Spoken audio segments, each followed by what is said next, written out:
Halo teman-teman, Assalamualaikum warahmatullahi wabarakatuh. Kembali lagi dengan Pojok Curhat. Jadi untuk kali ini saya pengen share orderan di 12.12 kemarin. Memang cukup luar biasa ya. Kemarin sudah sempat saya bahas tentang short ininya, apa tuh, persiapan jangka pendeknya. Jadi kemarin saya udah beli 12.12 berdisel itu paketannya, lalu Shopee Video saya kerjakan, di sana ada 40% diskonnya. Lalu live-nya saya juga gunakan. Untuk kemarin saya sengaja di live di jam 00, 9, 12, 19 dan juga 21. Artinya itu adalah jam-jam yang memang direkomendasikan oleh Shopee untuk live. Lalu iklannya kemarin saya naikkan ya, sekitar 5 sampai dengan 10 kali lipat. Jadi memang agak gede kemarin iklannya, tapi memang sesuai dengan apa yang didapatkan. Terutama saya ngiklannya itu waktu saya live. Kalau saya nggak live, saya nggak iklan ya teman-teman ya. Karena sayang juga kalau saya lagi nggak live. Sekarang itu ada yang namanya pop up, dan pop upnya itu akan muncul di halaman utama. Misal di pencarian apa ya, fashion muslim gitu ya, di gamis gitu ya. Nah, di pojokannya itu udah muncul. Nah, saya akan berikan contoh seperti ini. Jadi kalau teman-teman lagi nggak live, mending nggak usah ngiklan. Karena iklannya itu apa ya, istilahnya kita ngiklan tapi barangnya apa tuh, trafficnya akan masuk ke yang punya live-nya. Ini saya coba nyari jilbab ya, jilbab gitu aja, jilbab di halaman utama Shopee. Ini yang saya akan tampilkan. Nah, di sini ada live teman-teman. Jadi kalau teman-teman lagi nggak live, rugi banget ya. Ini kita coba buka. Ini bukannya punya siapa nih, Hulya Mahira. Oke, ini bagus ya, memang bagus ya dia ya. Keren nih, live-nya sampai dengan 48.000. Keren, ini bagus ini. Live-nya benar-benar keren. Jadi benar-benar profesional lah live-nya. Oke. Bagi teman-teman yang ketendang. Tripodnya tendang. Oke, kalau ini sudah short ininya apa itu? Persiapan jangka pendeknya sudah. Persiapan jangka panjang. Saya hapus dulu ya teman-teman ya. Suka tidak suka, yang namanya reputasi toko itu adalah yang utama. Harga, terus biasanya kan kalau promo itu seringkali banyak yang perang harga ya, tapi harga itu menurut saya bukan faktor yang utama agar toko kita tetap laris. Produk yang saya jual di toko saya sendiri, kalau dari segi harga banyak yang jauh lebih murah, tapi tetap orderan masuk ke kita. Oke, sebagai gambaran saya ngambil di ini ya, apa itu istilahnya, di merek-merek yang jualan ayam goreng ya. Oke, pertama ada McD nomor 1. Nomor 2 ada KFC. Nomor 3 ada Geprek John. Nah, ada. Ini semuanya jualan ayam goreng ya teman-teman ya. Lalu 4 ada Laziza. Nomor 5 ada mungkin apa ya? Ini saya langsung sebut merek ya, karena kita menggambarkan secara langsung nantinya biar teman-teman juga tahu, dan teman-teman pasti sudah tahu nih beberapa merek yang ada di sini. Di sana. Lalu di sini ada nomor 6 ini tanpa merek. Kenapa tanpa merek? Tanpa merek ini karena mungkin seringkali kita melihat di pinggir jalan. Mohon maaf, saya geser dulu kursinya, agak nggak enak buat duduk. Oke. Di pinggir jalan itu kan sering kita lihat jualan ayam. Itu banyak banget dan itu nggak ada namanya. Mungkin ada namanya McDonald, McDini, McDuno, tapi itu saya anggap tidak punya nama. Oke. Harga di McD mungkin sepaket ayam sama nasi itu 40.000 ya, mungkin ya. Nah, mungkin karena saya nggak ngecek harga saat ini tuh berapa real time. Ini sebagai contoh aja. Lalu di KFC mungkin juga sekitar 40 ribuan. Di Geprek John di sebelah rumah saya itu harganya sekitar 10.000. 10.000 ada. 10.000 sampai dengan sampai dengan 12.000. Ini tanpa minum ya. Kalau ini biasanya udah paket dapat apa udah biasanya ayam, nasi sama minum ya. Biasanya kayak gitu ya. Kalau ini cuma ayam aja tapi murah. Sisa juga sekitar 12 ribuan ya sekitarnya. Sisanya juga sama sekitar 12, karena ini merek-merek franchise, tapi biasanya yang ada di pinggir jalan itu ya, yang nggak terlalu besar tapi enak gitu loh. Yang tanpa merek mungkin ada harga 6.000 sampai dengan 8.000 gitu ya. Oke. Dari segi harga kita udah pasti tahu yang tanpa merek ini adalah yang paling murah. Saya ganti warna biar lebih menarik ya. Biar gampang juga dipahami. Oke, biasanya kan orang lihat itu kalau misal orang hanya melihat dari harga, maka orang akan bondong-bondong beli yang ini teman-teman. Tapi kalau ditanya ya, kita jalan ke sebuah kota, misal kita jalan-jalan ke Jogja ataupun juga ke Bali, apalagi itu ke Surabaya, ke kota-kota besar gitu ya, yang itu ya pokoknya kita jalan-jalan aja. Kalau disuruh milih dua produk, itu yang mana teman-teman? Saya yakin akan kebanyakan orang memilih ini teman-teman, McD dan juga KFC. Kenapa? Kalau dilihat dari segi harga, harganya udah mahal, jauh benar dengan yang lain-lainnya ini. Jauh, ini sama ya, analoginya itu sama dengan toko kita. Toko kita kalau sudah punya reputasinya bagus, pelayanannya bagus, after salesnya bagus, kalau ada permasalahan juga dibantu sampai dengan clear, maka orang itu sudah terlanjur seneng gitu ya teman-teman. Kalau udah terlalu seneng, mau pindah ke lain hati itu susah. Ini sama ya teman-teman ya. Karena McD dan juga KFC, kalau dari segi branding, segi merek, udah pasti di atas dari yang lainnya ya. Mungkin Geprek John, kalau memang teman-teman ada di sekitarnya ada Geprek John, tahu Geprek John. Kalau di sekitarnya ada Lazizia, tahu. Di sana tahu. Apalagi yang tanpa merek. Tapi kalau di sekitar teman-teman itu nggak ada Geprek John, terus teman-teman tiba-tiba datang ke kota Jogja gitu, di sana nggak ada yang namanya Geprek John.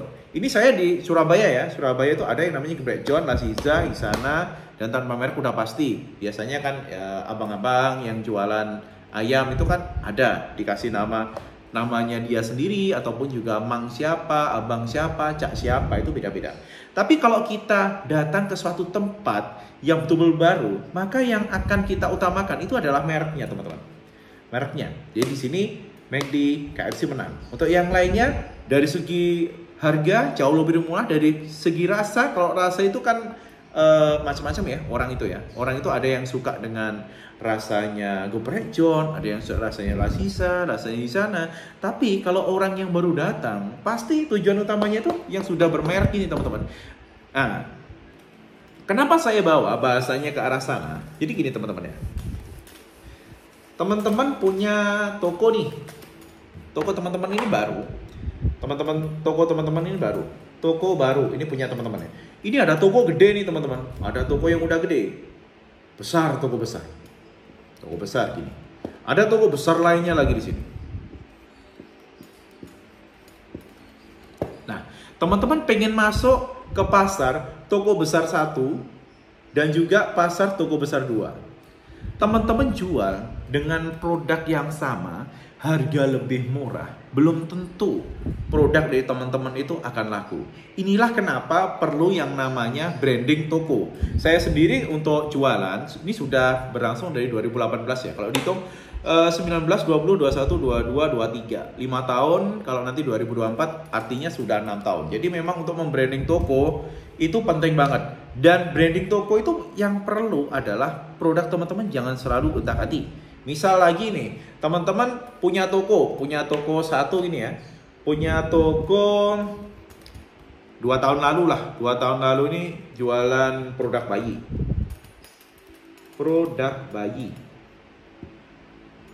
Tahun pertama, lalu tahun keduanya teman-teman jualan produk kesehatan. Lalu di tahun ketiga ternyata produk kesehatan masih ini ya, kurang terlalu laku juga. Teman-teman pindah lagi ke fashion, gamis. Nah, kalau seperti ini maka toko teman-teman itu seperti riset terus-menerus ya teman-teman ya. Orang yang tadinya mungkin 3 tahun lalu dia beli produk bayi, lalu pengen ke toko teman-teman nyari produk bayi lagi, ternyata udah ganti gamis. Yang 1 tahun yang lalu beli produk kesehatan dan cocok, dia senang dengan pelayanannya teman-teman, tapi teman-teman sudah berganti produk menjadi gamis. Jadi di sini perlu konsistensi. Memang untuk jualan itu perlu konsistensi. Jadi kalau memang teman-teman sudah masuk ke produk kesehatan, ya terus jualan produk kesehatan. Mungkin nanti kalau main variasinya digeser dikit gitu ya. Tapi jangan berubah tiba-tiba dari produk kesehatan pindah ke fashion, ataupun juga dari kesehatan pindah ke elektronik, ataupun juga yang lainnya. Kalau perpindahannya terlalu ekstrim, yang terjadi adalah toko teman-teman itu akan stuck ya teman-teman ya. Nggak ada perkembangan, pelanggan loyalnya nggak ada, dan itu akan susah teman-teman. Jadi meskipun apa yang kita lakukan sama, mungkin sama-sama nge-live nih teman-teman, juga sama-sama nge-live-nya udah berjam-jam. lalu udah bikin Shopee video, sudah ngiklan, sudah pakai Shopee Affiliate Marketing Solution, toolsnya semuanya udah dipakai, sudah pakai harga coret, pakai bundling, pakai segala macam. Tapi kalau teman-teman memang pelanggannya belum ada, ini juga agak susah ya teman-teman ya. Kecuali memang teman-teman punya duit, punya uang, punya modal yang nggak ada serinya teman-teman. Teman-teman punya uang sebanyak-banyaknya, teman-teman bakar duit sebanyak-banyaknya, itu adalah salah satu cara untuk memangkas proses pembentukan pelanggan ya. Jadi pelanggan itu bisa dibentuk dengan dua cara. Membentuk pelanggan itu ada dua cara. Yang pertama, teman-teman bisa membentuk dengan prestasi. Bukan prestasi ya. Dengan pelayanan. Nantinya pelayanannya bagus, orangnya senang, orangnya akan balik lagi, orangnya ngasih komentar bagus, orang melihat, wih komentarnya bagus nih, akhirnya banyak yang masuk ke toko teman-teman dan menjadi pelanggan tetap teman-teman. Yang kedua, ada cara dengan menggunakan uang. Ini biasanya yang dipakai seperti marketplace ya, marketplace kayak dulu Gojek, Grab itu yang biasa masuk ke pasar kan selalu bakar duit. Kenapa bakar duit? Karena untuk membuat pelanggan loyal ini butuh waktu yang cukup lama teman-teman. Saya sendiri butuh sekitar 5 tahun baru bisa mempunyai toko yang memang akarnya itu kuat. Akarnya untuk produk-produk yang saya jual itu kuat. Jadi misal saya jualan A di promo A gitu, insya Allah akan laku. Misal teman-teman masuk juga ke produk A yang sama, tapi akar untuk pelayanannya belum ada, lalu penilaiannya belum ada, lain-lainnya belum ada. Orang mungkin masuk, tapi ngelihatnya, oh enakan toko sana, enakan toko itu, enakan gitu. Pasti akan dibandingkan.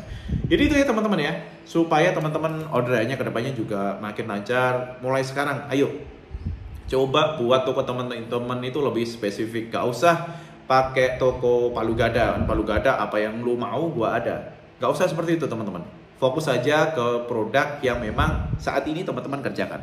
Insya Allah ya, semuanya itu ada pasarnya. Teman-teman jualan produk kesehatan ada pasarnya. Teman-teman jualan gamis ada pasarnya. Teman-teman jualan sarung ada pasarnya. Baju koko ada pasarnya. Ini beda-beda. Kalau teman-teman campur adukan, yang pasti modal teman-teman akan mengembang ya, akan menggelembung, dan itu akan menjadi besar banget.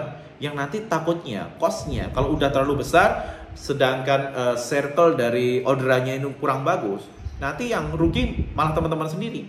Ya biasanya ada dead stock sih, dan dead stock itu merupakan kerugian yang belum terrealisasi. Aslinya rugi, tapi kita menganggap kita punya produk.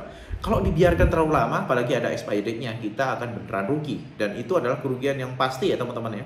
Oke, untuk hari ini itu aja. Jadi memang konsistensi dalam jualan itu penting. Teman-teman harus menentukan terlebih dahulu, aku ini pengen jualan produk apa, aku ini pengen jualan di bidang mana, aku ini pengen jualan varian apa. Jadi biar 1, 2, 3 tahun ke depan teman-teman sudah mulai bisa mendapatkan pelanggan yang tetap. Jadi untuk jangka pendek tetap bisa, tapi harus bakar duit. Wassalamualaikum warahmatullahi wabarakatuh. Semoga manfaat ya teman-teman ya.